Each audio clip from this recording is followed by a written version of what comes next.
লক্ষ্মীঝাঁপি সিরিয়ালে আজকের পর্বে আপনারা দেখতে পাবেন স্টেজে যারা অ্যানাউন্স করছে তারা কিন্তু কে কী করেছে সবার নাম বলছে।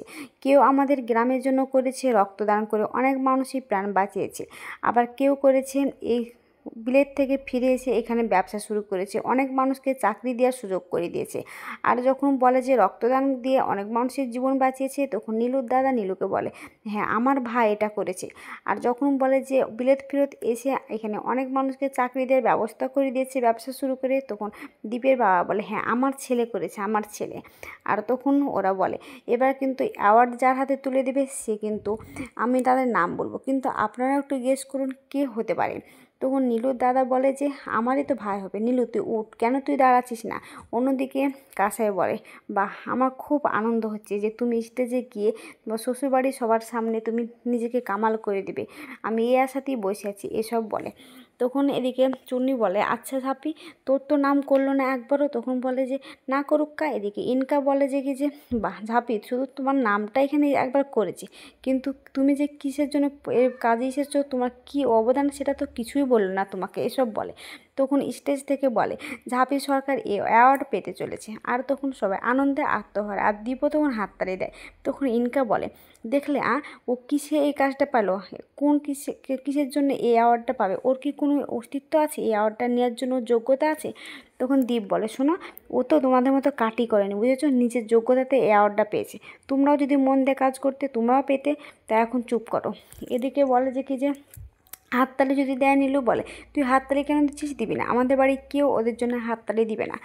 তখন অজয় আর অজয়ের জেঠু বলে আমাদের বাড়ি বৌমা পেয়েছে, অ্যাওয়ার্ড পেয়েছে, কেউ পাবে, কারোর বাড়ি ক্ষমতা আছে, আমাদের বাড়ি সব কিছু পায়, এসব বলে। আর নীলুদার দাদারা সব কিছু রেগে যায়। আর তখন সেখানকার বলে একজনকে ডাকা হবে, এবার ঝাঁপির হাতে এসে পুরস্কারটা দিয়ে দেবে, কিন্তু ঘটনাচক্রে কিন্তু ঝাঁপিরই হাসবেন্ড দীপ্তান্তর সরকার। তখন দীপ অবাক হয়ে যায়। তখন ঝাঁপি স্টেজে দাঁড়িয়ে মনে মনে ভাবে যে আমি ওর কাছ থেকে পুরস্কার নেব, ও তো একদিন আমাকে এই কাজ করতে বারণ করেছিল, কিন্তু সত্যি আমার কি সৌভাগ্য, আমি সত্যি কি পাবো ওকে, আমি একদিন ঠিক ওকে ওর কাছ থেকে আমি বের করে আনবো, মানুষের অমঙ্গলের কাজও আমি কিছুতেই করতে দেব না। এদিকে ইনকা দীপকে বলে শোনো দীপ তুমি কিন্তু যাবে না, তোমাকে পেলো ওর হাতে পুরস্কারটা তুলে দেওয়ার জন্য, তুমি কিছুতেই যাবে না, তোমাকে অপমান করার জন্য ডাকছে, তুমি বুঝতে পারছো না। তখন দীপ বলে না আমাকে কোনো অপমান করার জন্য তো রাখছে না, আমি যদি না যাই সেখানে ঝাঁপির কোনো অপমান হবে না, কিন্তু হ্যাঁ আমি নিজে ছোট হয়ে যাবো সবার কাছে, এমনি তো বাড়িতে মা এমন কীর্তি করেছে একবার, তাতে আমি ওর কাছে ছোট হয়ে গেছি, তাই আমাকে যেতেই হবে। তখন স্টেজ থেকে আবারও বলছে আসুন।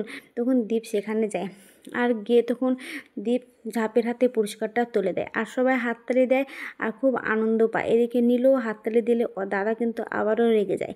তখন ঝাঁপি বলে থ্যাংক ইউ দীপ। তখন স্টেজে যারা অ্যানাউন্স করছে তারা বলছে আচ্ছা মিস্টার সরকার আপনাকে একটা কথা বলি, আপনার ওয়াইফ যে এত বড় অ্যাওয়ার্ড পেলো তাতে আপনি কতটা খুশি, আপনি কিভাবে নিচ্ছেন জিনিসটাকে, আপনি একটু যদি বলেন তো ভালো হয়। তখন দীপ বলে আমি ওকে ছোটোবেলা থেকে চিনি, ও আমি একই গ্রামে থাকি, ওর সত্যি এই পুরস্কারটা নেওয়ার মতো যোগ্যতা আছে, ও নিজেকে এমনভাবে তৈরি করেছে যে তৈরির কারণে ওই এই জায়গাতে পৌঁছাতে পেরেছে, এসব বলে।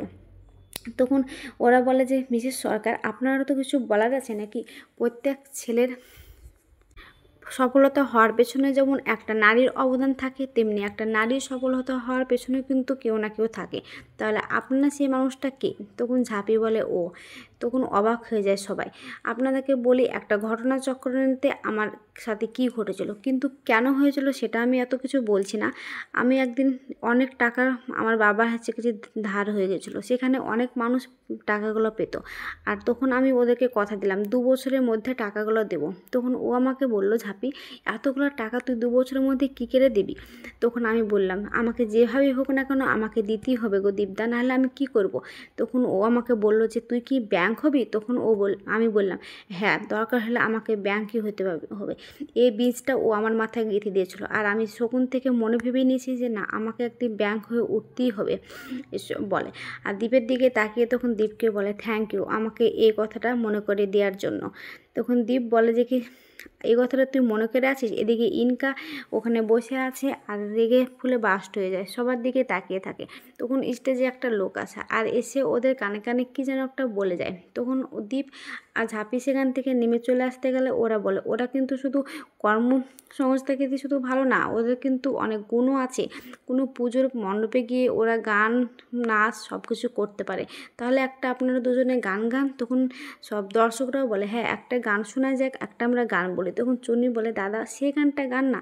তখন চুন্নির জ্যাঠা বলে সে গানটা করছিস কেন, কোন গানটা সেটা বল না। তখন বলে উফ ভুলে গেছি গো, একটু মনে করে দাও না সেই গানটা, এসব বলে। তখন ঝাঁপি আর দীপ একসঙ্গে গানটা গাইতে লাগে আর তখন নীলু হাততালি দিতে থাকে আর নীলুর দাদা তখন রেগে যায় আর বলে উফ তোরা হাততালি কেন দিচ্ছিস, বারবার করে মানা করা সত্ত্বেও হাততালি দিচ্ছিস, এসব বলে নীলুর দাদা এক চড় মারে। আর তখন ঝাঁপিরা ওখান থেকে দেখতে পায়।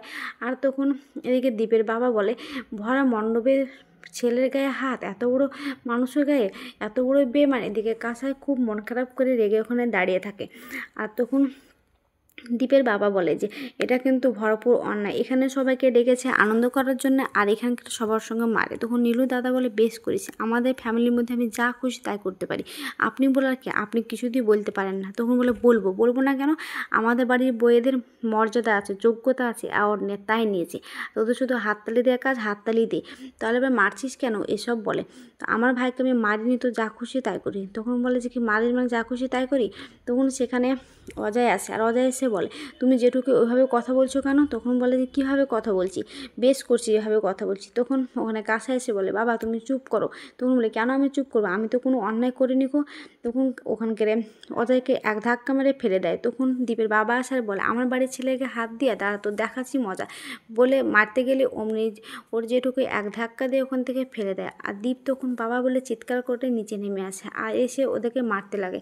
এদিকে অজয়ও মারতে লাগে, কিন্তু কাঁসাই ওখানে দাঁড়িয়ে থেকে কী করে বুঝতে পারে না। সেখানে নীলু আসলে কাঁসাই কিন্তু আগে গিয়ে নীলু দাঁড়ায় আর বলে তুমি কাউকে মারবে না, চুপ করে দাঁড়িয়ে থাকো। কিন্তু নীলু কিছু না করে চুপ করে দাঁড়িয়ে থাকে।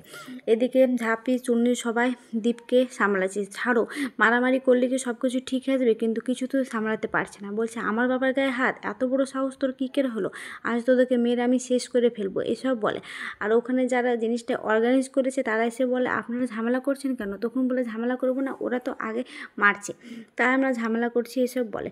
দেখা যায় যে ওরা সবাই বাড়িতে চলে গেছে। আর তখন দীপের বাবাকে দীপের মা সেদ দিচ্ছে, এদিকে দীপকে ঝাঁপি সেদ দিয়ে দিচ্ছে। আর তখন ঝাঁপি বলে ওখানে গেলে ওরা আনন্দ করে তোমাদেরকে ডেকে গেল ইনভিটেশন কার্ড দিয়ে, আর তোমরা ওখানে মারামারি করে চলে আসলে, কেন করলে এটা, মারামারি করলে কি সব কিছু ঠিক হয়ে যাবে।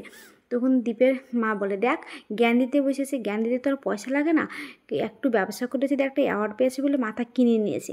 তখন ঝাঁপি বলে আচ্ছা ওখানে গিয়ে মারামারি করলে সব কিছু কি ভালো হয়ে গেলো। তখন দীপ বলে শোন যেটা তুই বুঝিস না সেটা নিয়ে না কথা বলবি না, বুঝতে পেরেছিস, আমাদের ঝামেলাটা আমাদেরকে দেখতে দে, এসব বলে। তখন ঝাঁপিকে উল্টাপাল্টা করে ও শাশুড়িমা বলতে থাকে, অপমান করতে থাকে। তখন দীপের বাবা বলে চুপ করো না, কোন দিকে ঝড় কোন দিকে নিয়েছো, যেটা নিয়ে কথা বলছিলে সেটা নিয়ে কথা বলো না। তখন দীপের বাবা বলে ঝাঁপি তুই একটু চুপ কর, তুই এ বিষয়ে কিছু জানিস না আর বুঝিস না, তুই একটু কথা কম বলে, এসব বলে। তখন ঝাঁপি চুপ করে থাকে। তখন দীপের মা আবারও বলে জ্ঞান তো দিতে ওই ওস্তাদ, জ্ঞান তো ফ্রিতে দেওয়া হয়, জ্ঞান কিনতে তো টাকা লাগে না। তখন বলে চলো তুমি ঘরে, আস্তে আস্তে উঠো আমি ঘরে নিয়ে যাই, এই সময়ে এদের সঙ্গে এত মুখ মিলিয়ে কিছু হবে না, তোমার অসুস্থ হবা, তাই বলে সেখান থেকে নিয়ে চলে যায়। তখন অজয় বলে দেখলি জেঠু ঠিক মতো হাঁটতেও পারছে না, এবার যদি কোনো দিন এভাবে মারতে আসে না আমি একদম লাশ ফেলে দেবো, বলে অজয় সেখান থেকেও চলে যায়। আর তখন ঝাঁপি দীপকে আবারও বলতে থাকে শোনো একটা কথা বলি, এভাবে ঝামেলা করে না সব কিছু সমস্যার সমাধান হয় না, তাই ঝামেলা করবে না। তখন দীপ ঝাঁপিকে বলে শোন একটা কথা বলি, তুই তো এ বাড়ির বউ হয়েছিস, আমি বউয়ের মর্যাদা দিচ্ছি এই পর্যন্ত থাক, কিন্তু এটা নিয়ে তো বেশি এসে গেছি গোয়েন্দাগিরি করতে চাইছি না, সেটা কিন্তু বাবাও মেনে নেবে না কো। তখন বলে ঠিক আছে আমি যদি কিছু না জানি তোমাকে জানাও। হ্যাঁ তুই বেশি নীলুর সঙ্গে কাজ করিস, নীলুকে দিয়ে হেল্প চাস, এসব কিন্তু বাবা মেনে নিয়েছে বলে সব কিছু মেনে নেবে না, হ্যাঁ তাই তুই নিজেকে সংযতন কর। তখন ঝাঁপি বলে ঠিক আছে, আমাকে সব বুঝিয়ে বলো। তখন দীপ না বলে সেখান থেকে চলে যায়। তখন ঝাঁপি বলে আমাকে বলবেও না কো। তখন ওর পিসি আসে আর বলে এটা অনেক বড় ঝামেলা রে, তাই কেউ তোকে বলছে না কো। এদিকে চুন্নি ও দিদিকে বলছে শোন দিদি, আমি না খুব কদিন থেকে দেখছি তুই কিন্তু নীলুদার সঙ্গে খুব মেলামেশা করছিস, সুযোগ পেলে ভালোভাবে কথা বলতে শুরু করে দিচ্ছিস। আর একটা কথা বলি, তোর মুখে তো কোনো রাগ দেখতে পাচ্ছিস না ওদের প্রতি, তোর কী হয়েছে রে? তখন কাসাই বলে শোন একটা কথা বলি, তুই এখানে বেশি কথা বলিস না, তুই ঘরে যা, বড়দের মধ্যে কথা বলবি না। তখন সেখান থেকে চুন্নি চলে যায়। আর কাসাই মনে মনে বলে এই বাড়িতে যে ঝড় চলছে ঠিক তো ওই বাড়িতে ওইরকমই ঝড় চলছে, আমাকে একবার নীলুকে ফোন করতে হবে, দিয়ে সব কিছু ঠিকঠাক করতে হবে। অন্যদিকে ঝাঁপির পিসি রান্নাঘরে যায় আর একটা হলুদ জলে গুঁড়ে আর বলে শোন এই ঝামেলাটা অনেক দিনের ঝামেলা, এটা কখনো মিটবে না। তখন বলে কী নে ঝামেলা? সামান্য একটা আম গাছ, তো আম গাছ মানে তো হ্যাঁ আমাদের দিকে ছিল গাছের গোড়াটা আর ওদের দিকে ছিল গাছের ডালপালা, তাই ওরা বলছে আমরা আম নেবো আর দাদা বলছে আমরা এ নেবো, এই নিয়ে খুব মারামারি ঝামেলা। ওই ঝামেলা করতে করতে একটা মানুষও মারা গিয়েছে। তখন ঝাঁপি বলে সামান্য একটা আম গাছের জন্য একটা মানুষও মারা গিয়েছে? তো হ্যাঁ। তখন বলে এই সব ঝামেলা বেশি দিনকে অনেক দিনের মিটবে না। আগামী পর্বে দেখতে হবে যে দীপ আসে আর কাসাইকে বলে কাসাই তুই কারোর সাথে প্রেম করছিস? তখন দীপের মা বলে কী হলো চুপ করে আছিস কেন? কাসাই বল তুই কি কারোর সঙ্গে প্রেম করছিস? তখন কাসাই চুপ থাকলে ঝাঁপি বলে একটা মেয়ে প্রেম করছে তো এত চিৎকার করার কী আছে? তখন দীপ বলে ঠিক আছে চিৎকার করার কিছু নেই, কিন্তু কার সঙ্গে প্রেম করছে সে ছেলেটা ভালো না খারাপ আমাকে জানতে হবে না? তখন বলে যে না জানতে হবে না, বলার মতো হলে অবশ্যই বলতে, এখনও বলার সময় আসেনি তাই বলতে পারছে না। তখন বলে ঠিক আছে এমন কোনো ছেলেকে ভালোবেসেছিস যাতে তার নামও বলতে পারছিস না, তাহলে তোর বিয়ে দিতে হবে শীঘ্র করে, বলে ওর বাবাকে বিয়ে খুঁজতে বলে। তো আজকের পর্বটা কেমন হয়েছে যদি ভালো লাগে তাহলে কমেন্ট শেয়ার সাবস্ক্রাইব করবেন, আর হ্যাঁ ভুল হলে ক্ষমা